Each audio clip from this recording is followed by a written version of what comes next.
Bob Stramm, 345 Huns Lake Road, Stanfordville. Okay, what age were you when you joined the fire company, and what year did you come in? Stanford? You could start wherever, I know you have prior also. Well, I was in my late 20s when I first started my fire service. Volunteer, but I was in the Navy prior to that in the fire service there. Okay, and then, so I know we celebrated 50 years, so you had years in, just if you can name the fire companies you were involved in? Lake Carmel, Unionville, and Stanford. Okay, what made you join the fire service? Just something I wanted to do. You know, I thought it was a great, job to do. And Did you join because when you were in the Navy and you had the experience in the Navy, did they assign you to be on the fire brigade? Or were you able at that time to ask to go into a specific location? no, on board ship, I took the fire training in boot camp, and when assigned to a ship, basically everybody on board ship was trained in some sort of firefighting. I did that, and also what they call damage control. Anything happened to the ship, accidents or whatever, that was part of my rate. And I said, back then, how we fought fires then and today, totally different. Right, right. Did you have anybody in your family besides you that were firefighters? Before me, no. So you're a first generation as far as Right. your family. And then you have your two of your daughters are in the fire service. Yeah, Sharon was in the fire department.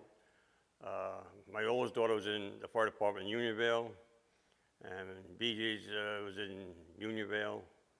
Now she's a medic in Empress. Yeah. Becky, no, she didn't want no part of it. And then you have the third generation would be Zach is in. Zach and Gwen. Zach and Gwen. And my other grandson, BJ's son, is going to join New Hackensack. So you'll end up having four generations then. Yeah. Wow. When you first joined the fire company, what was the atmosphere like? What was you mentioned that it's a big change. So what was that like when you came on? When I came, well, actually, I said back in the Navy, we fought with dungarees, no turnout gear, but we wore, that was our turnout gear, and we used it called the OBAs, it's an oxygen breathing apparatus on your chest, which was a dangerous piece of equipment because if any oil got inside, they're explosive. So hopefully it goes out and not back at you in the middle plate there. Then back when I started volunteering, we had rubber boots, neoprene gloves, hard hat, no Nomex, Scott packs just coming in. So yeah, your boots came up here, coat came to here, and when you bent over, you had exposed. So then, I bought the first set of bunker pants. I was in Unionville from Rich Berger, which I've known Rich Berger for most of my lifetime. Was it Nichols at that point? No, it was actually across the river in Newburgh, over there. Then they moved over here. But bought the first yellow pair of bunker pants for myself, Sharon, and my daughters. So, What were, I know you have the experience of being a chief and an assistant chief, but what was it like when you first came on with your chiefs? Or, were they gung-ho firefighters? Were they mentors for you? Did you just go on your own, or? well, there's a couple of chiefs there that shouldn't have been chiefs, but the other ones were great chiefs. I mean, they were workers, and helped us. And unfortunately, I just lost another member. He was a past chief in Unionville. So most of my members I went into fire service is gone now. Do you have a chief though, or an officer that was like older than you, that was, somebody that like gave you a lot of support, that you really looked up to as a firefighter? Was there anyone like that? Yeah, like Don Spaeth, very good person. He gave a shirt off his back.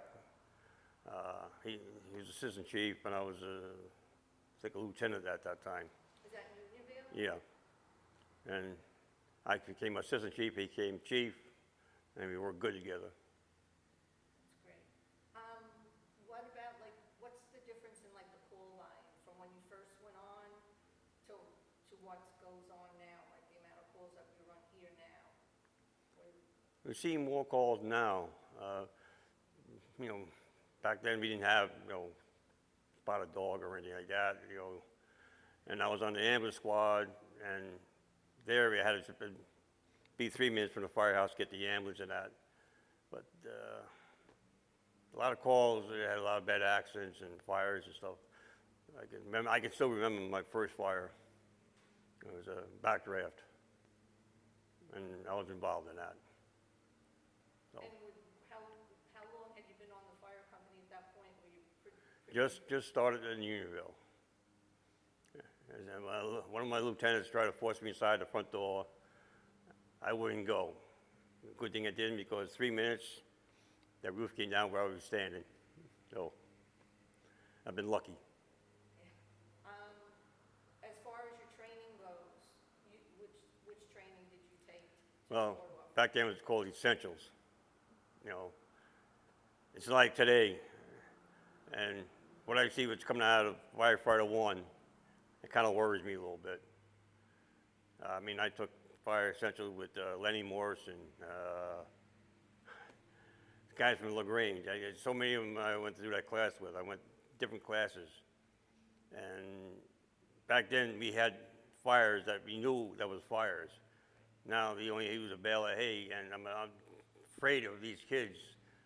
If they go into the first structure fire inside of a superheated building, they're gonna panic, because you don't know what it is. What is, so you mentioned the gear and that, but besides that, what's different about the fire service between when you first came on and through the years to now? The equipment, the trucks, you know, everything's upgraded. You know, foam, we didn't have foam then. The only foam I can remember, as I said again, back in the service, is animal blood. You know, it's not like, you know, the AFFF or we got now Class A foam, but our survival was, you go over the side, you grab a can of foam with you because you can survive. You eat lousy drinking, but you can survive. It's all animal blood. It was pretty good foam. Like, as far as enjoyable things though within the fire companies between Carmel and Unionville and here, like what are the enjoyable sides of it, like that were like non-fire related that the fire company did? We had parties. Sunday mornings we down there, you know, doing the truck checks. But then we had dinners we put on, especially in Unionville, we put on a 50-50 dinner. Then the ham suppers like we did, I was one of the cooks down there. New Year's Eve, we used to go down to the firehouse, have a party, you know, call the county at midnight and, you know, raise hell with them a little bit. You know, it was like a family, and it still is. I don't know how much it is now, but it's like, it was a close family. Anything you need, they were right there for you. What's the most rewarding thing that you've gotten out of the fire company? Wait, there's one, so let's get. Okay, you know, I think it's Gary, we're off, right? Yeah. I think it's Gary Koch. No, it's that's the little guys. Okay. Are they gonna come over, are they cutting No. that in your house? Yeah, I thought I saw the guys on Monday. They just stay right over there, because our property goes in where he's cutting. Yeah, I heard like that starting to happen too, and I was like, oh. Don't worry, I won't put you through much torture.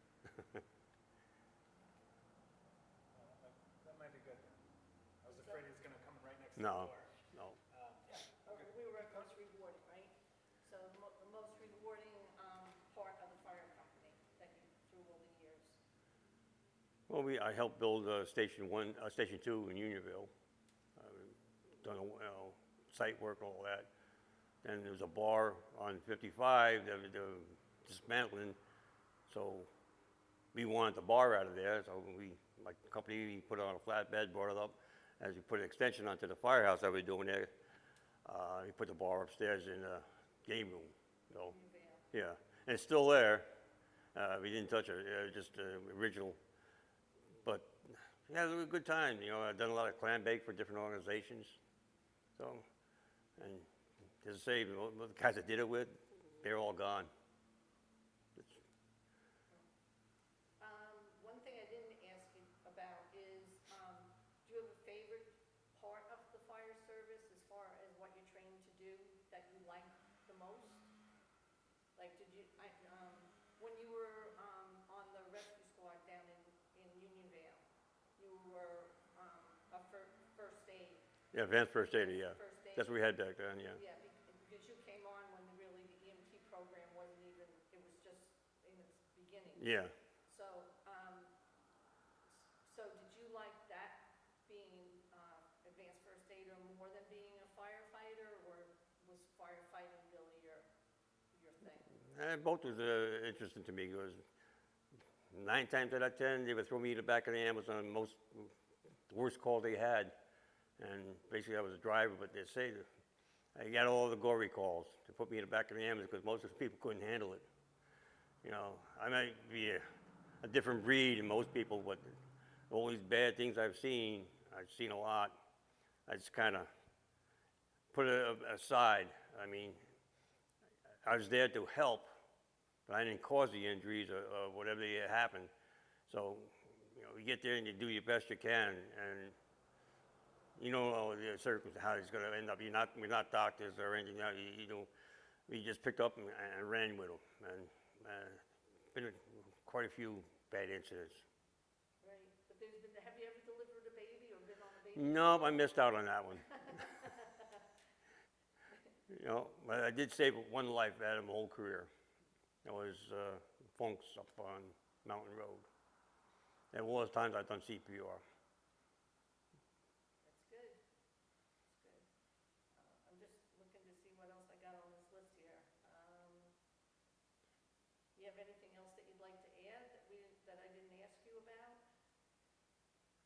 Nah. Do you have anything that you want to say on your own about the fire service that I didn't, mention or ask you about? Well, the training program that the county has and the state mandates a lot. The problem is people who work for a living, as many hours they put in, they can't do it, and that's through the state. Some of these classes, fire police class. Now, 21 hours to learn how to direct traffic is kind of ridiculous in my opinion. I think about 4 years ago, the sheriffs had to go to Montauk Falls to learn how to be a firefighter, to teach our fire police how to do things, which is kind of ridiculous. EMTs, it takes a long time. Then you get some of the EMTs come out of class. Sometimes they're not the best quality. In my opinion, they just take all these people that's in the EMT class and put them in the back of the rig once in a while for a class and teach them how to work and a moving rig. Years ago, we just picked them up and ran. Now, they're on the scene 45 minutes to an hour for minor stuff. In that period of time, you can be in any hospital in 35 minutes. And they just prolong all these calls. Types of calls we're getting, especially electric cars. It's going to be, hopefully, we have occasion here, you can't fight them. And you just keep pushing electric cars. There's no way you can put them out. I've talked to every person I know who has a knowledge of it, and he just says, just leave them burn. Once you touch them, then you're liable for all the cleanup, which has the material. Dutchess County does not have a They have a hazardous material team, but they don't have the facilities to handle hazardous material. They got to call in Westchester or another outfit that can handle that stuff and to get rid of it. And things keep, getting more and more involved. So more training on these, types of fires, the better off you're going to be. You got to recognize them. I have an app on my phone that's all different cars, and that should be implemented on, the officer's phone, so we don't have to call a county and look up there and make sure you cut in the right place, doing the right thing. Because what I learned, you cut the wrong place, you can hurt somebody. Electric cars or smart key cars, the push buttons. You gotta make sure you keep that fob or card with you, because if not, the car can start up by itself, or you take the person out, the door will lock and you can't move them. So there's a lot more into it than people realize. It's coming down the pike here, and hopefully everybody keeps up on that stuff.